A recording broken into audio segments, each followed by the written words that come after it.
Welcome back, guys. This is Jake Reads A Christmas Carol, Part 4. When we left off, Scrooge is now tripping on some sort of drug. And by that, I mean he's seeing things. And here's where we left off. The cellar door flew open with a booming sound, and then he heard the noise much louder, on the floors below, then coming up the stairs, then straight towards his door. That's where we left off. Grab your cuddle buddies, your hot chocolate, and your blankets, get the fireplace going, and let's continue. "It's humbug still," said Scrooge. "I won't believe it." His color changed, though, when, without a pause, it came on through the heavy door, and passed into the room before his eyes. Upon its coming in, the dying flame leaped up, as though it cried, "I know him! Marley's ghost!" and then fell again.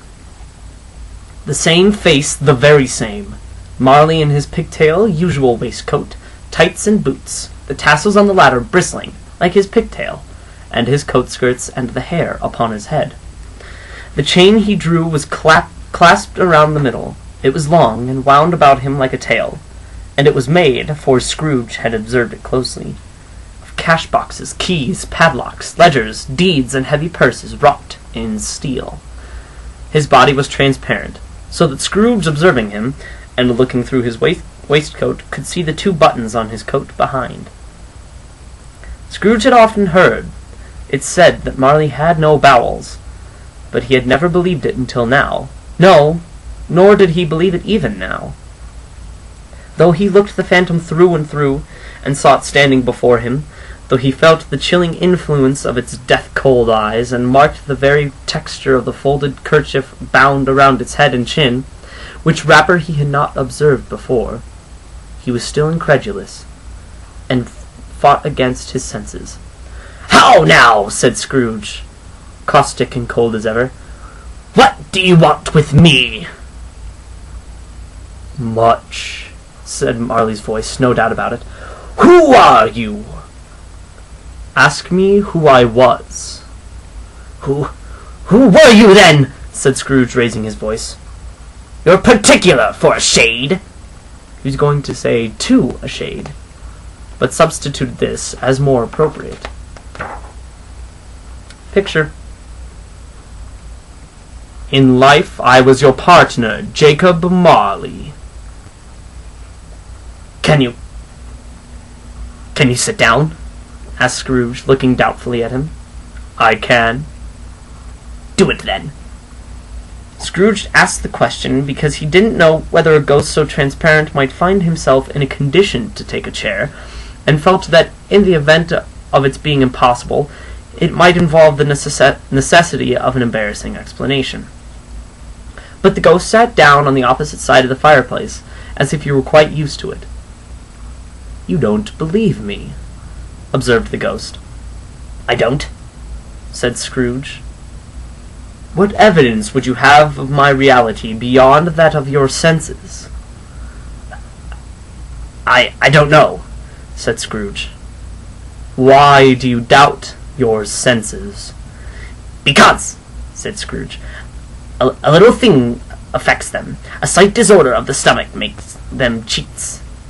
You may be an undigested bit of beef, a blot of mustard, a crumb of cheese, a fragment of an underdone potato. There's more of gravy than a grave about you, whatever you are." Scrooge was not much in the habit of cracking jokes, nor did he feel in his heart by any means waggish against them. The truth is that he tried to be smart, as a means of distracting his own attention, and keeping down his terror, for the spectre's voice disturbed the very marrow in his bones. To sit, staring at those fixed, glazed eyes in silence for a moment, would play, Scrooge felt, the very deuce with him. There was something very awful, too, in the spectre's being provided with an infernal atmosphere of its own. Scrooge could not feel it himself, but this was clearly the case, for though the ghost sat perfectly motionless, its hair and skirts and tassels were still agitated, as by the hot vapor from an oven. "You see this toothpick?" said Scrooge, returning quickly to the charge, for the reason just assigned, and wishing, though it were only for a second, to divert the vision's stony gaze from himself. "I do," replied the ghost. "You are not looking at it," said Scrooge. "But I see it," said the ghost, notwithstanding. "Well," returned Scrooge, "I have but to swallow this, and be for the rest of my days persecuted by a legion of goblins, all of my own creation. Humbug, I tell you! Humbug!" At this the spirit raised a frightful cry, and shook its chain with such a dismal and appalling noise that Scrooge held on tight to his chair, to save himself from falling in a swoon. But how much greater was his horror when the phantom, taking off the bandage round his head, as if it were too warm to wear indoors, its lower jaw dropped upon its breast. Scrooge fell upon his knees and clasped his hands before his face. "Mercy!" he said. "Dreadful apparition, why do you trouble me?" "Man of the worldly mind," replied the ghost, "do you believe in me or not?" "I do," said Scrooge. "I must! But why do spirits walk the earth, and why do they come to me?" "It is required of every man," the ghost returned, "that the spirit within him should walk abroad among his fellow men, and travel far and wide. And if that spirit goes not forth in life, it is condemned to do so after death. It is doomed to wander through the world. Oh, woe is me! And witness what it cannot share, but might have shared on earth, and turned to happiness."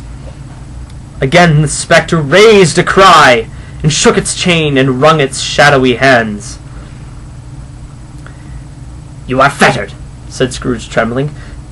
Tell me why." "I wear the chain I forged in life," replied the ghost. "I made it link by link and yard by yard. I girded it on my own free will, and of my own free will I wore it. Is its pattern strange to you?" Scrooge trembled more and more. "Or would you know," pursued the ghost, "the weight and length of the strong coil could bear yourself? It was full as heavy and as long as this 7 Christmas Eves ago. You have labored on it since. It is a ponderous chain." Scrooge glanced about him on the floor, in its expectation of finding himself surrounded by some 50 or 60 fathoms of iron cable. He could see nothing. "Jacob," he said imploringly. "Oh, Jacob Marley, tell me more! Speak comfort to me, Jacob!" "I have none to give," the ghost replied. "It comes from other regions, Ebenezer Scrooge, and is conveyed by other ministers to other kinds of men. Nor can I tell you what I would. A very little more is all permitted to me. I cannot rest, I cannot stay, I cannot linger anywhere. My spirit never walked beyond our counting-house. Mark me, in life my spirit never roved beyond the narrow limits of our money-changing hole, and weary journeys lie before me." It was a habit with Scrooge, whenever he became thoughtful, to put his hand in his breeches pocket. Pondering on what the ghost had said, he did so now, but without lifting up his eyes or getting off his knees. You must have been very slow about it, Jacob," Scrooge observed, in a business-like manner, though with humility and deference. "Slow?" the ghost repeated. 7 years dead," mused Scrooge, "and travelling all this time." "The whole time," said the ghost. "No rest, no peace, incessant torture of remorse." "You travel fast, then?" said Scrooge. "On the wings of the wind," replied the ghost. "You might have got over a great quantity of ground in 7 years," said Scrooge. That's where I'll stop for now. I hope you guys enjoyed it. I'll see you guys tomorrow.